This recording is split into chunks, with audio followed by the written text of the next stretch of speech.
matin, nous venons de finaliser l'Assemblée générale ordinaire du réseau UIMSEC. C'est vraiment un moment très fort dans la vie de l'institution. Parce que comme le prévoit la réglementation, de façon annuelle, nous devons présenter l'ensemble des rapports des différents organes et l'ensemble des rapports des états financiers en présence du commissaire aux comptes à l'ensemble des sociétaires de l'IMSEC et l'ensemble des représentants des différentes régions. Je pense que nous avons fait la cérémonie. Nous avons aussi, durant la réunion, fait des échanges très, très importants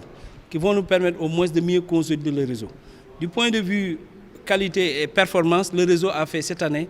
encore un résultat excédentaire. Je pense que c'est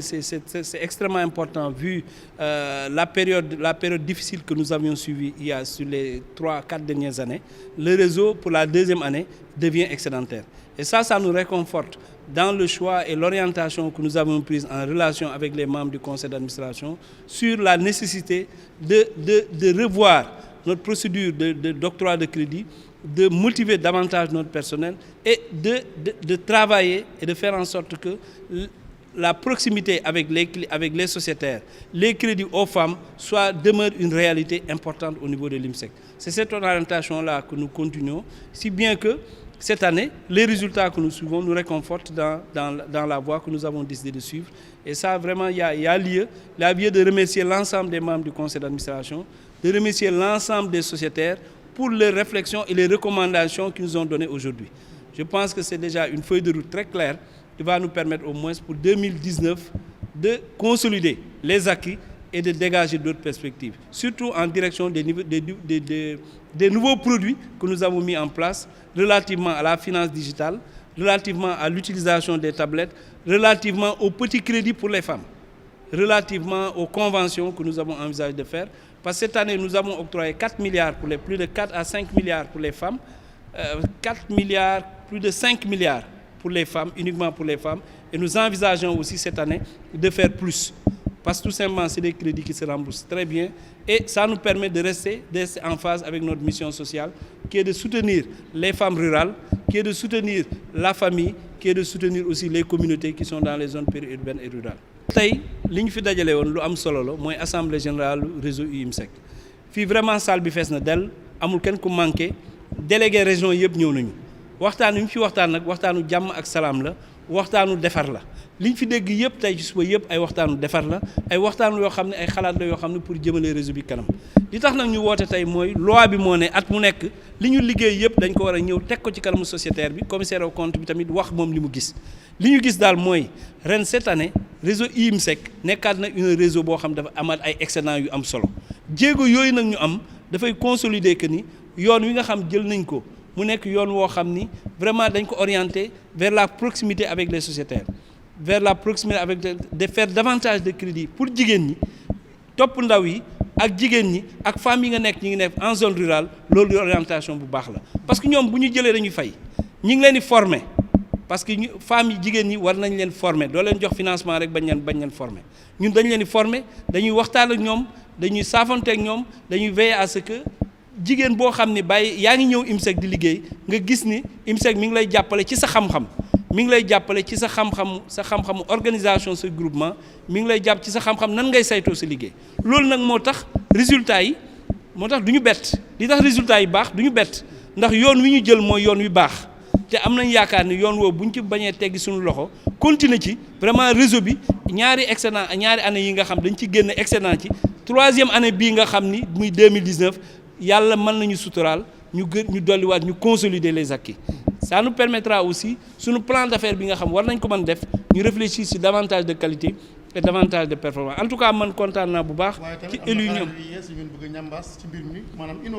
waaw xam nga conseil d'administration ci xalaat la dëkk xalaat yi ñu boole xalaat ko mooy nañu changer logiciel de gestion ñu jël logiciel boo xam day nekk ci cloud bi nga xam client IMSEC fu mu nekk ci Sénégal bu amee compte benn guichet rek fu ko neex mën na def opération loolu lu baax la client IMSEC li ñu bëgg mooy sociétaire IMSEC sax de façon générale li ñu liggéey mooy te day commencer ci biir ci 2019 bi waxtaan nañ ci AG bi mooy bu amee tablette am mën na def opération bu ko neex mën nay consulter compte am mën nay def ay opération loolu tamit lu baax la loolu mooy xarañ yu bees yi boo ko dul def di fekki client yi fi ñu nekk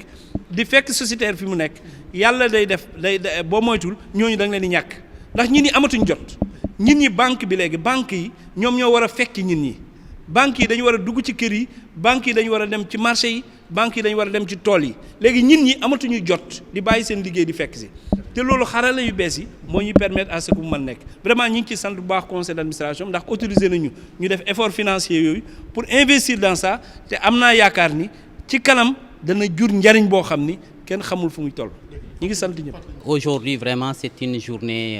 importante pour l'institution. Aujourd'hui, on a organisé notre assemblée générale et c'est conformément à la loi, nous devons tenir chaque année une assemblée générale ordinaire. Et on a présenté, pour chaque organe, le conseil d'administration a présenté son rapport annuel de l'exercice 2018 et aussi le comité de crédit a présenté son rapport comme le conseil de surveillance. Et aussi, il y avait aussi la présence vraiment du cabinet SECA, c'est-à-dire le commissaire aux comptes, qui a beaucoup approuvé aussi le travail de IMSEC pour l'exercice 2018. Ce qui est ressorti dans cette assemblée générale, ce qui est vraiment important, ce qui a été noté, c'est le résultat positif qu'on a eu pour cette année et pour l'année dernière aussi. Donc, IMSEC a traversé une période difficile, mais depuis 2 ans, IMSEC est en train de ressortir du lot. Pourquoi? Parce que vraiment, il y a un système qu'on a mis sur place pour vraiment améliorer le système de travail et vraiment aboutir à un résultat conséquent. Aujourd'hui, IMSEC a vraiment quelque chose de solide et notre souhait, le conseil d'administration veut vraiment que la direction et aussi le personnel technique s'appuient sur ce système pour que l'année 2019 soit aussi vraiment un résultat beaucoup plus positif que celui de 2018. On se félicite vraiment d'avoir aussi un directeur général qui aussi est trop proche de la population. Vous savez, IMSEC, sa mission,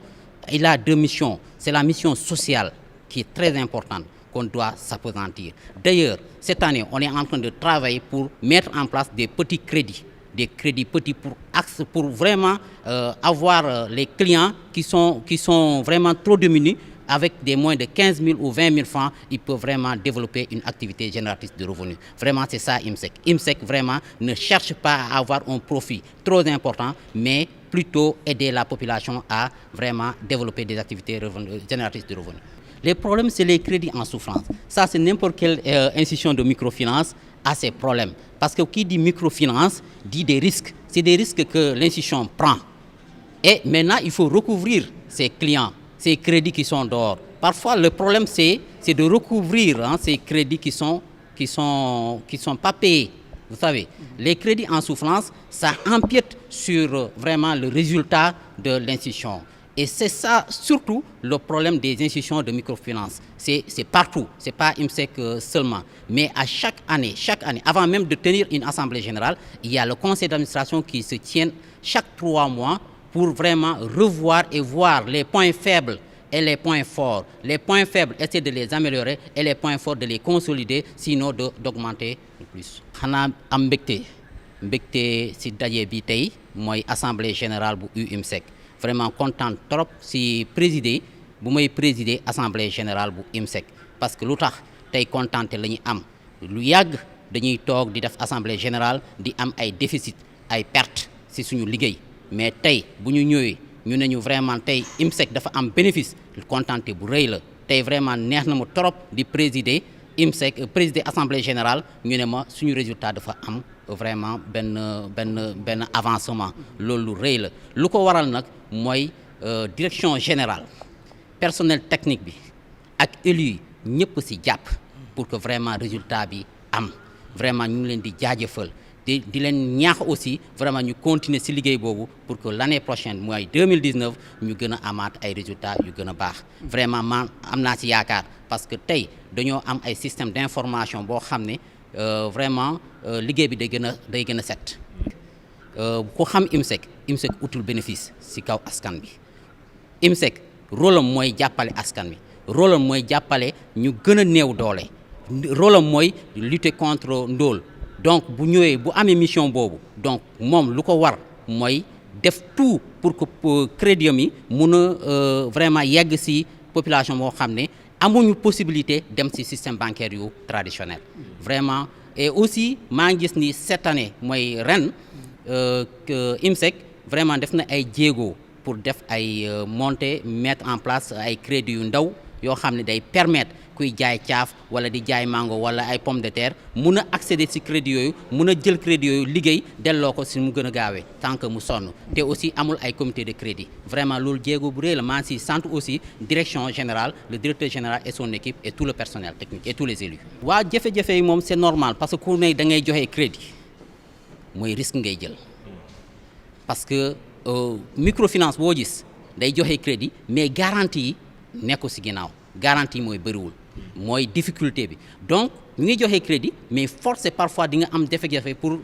client bi mun a fay parfois aussi dina neex ci côté am parfois du neex donc boo demee ci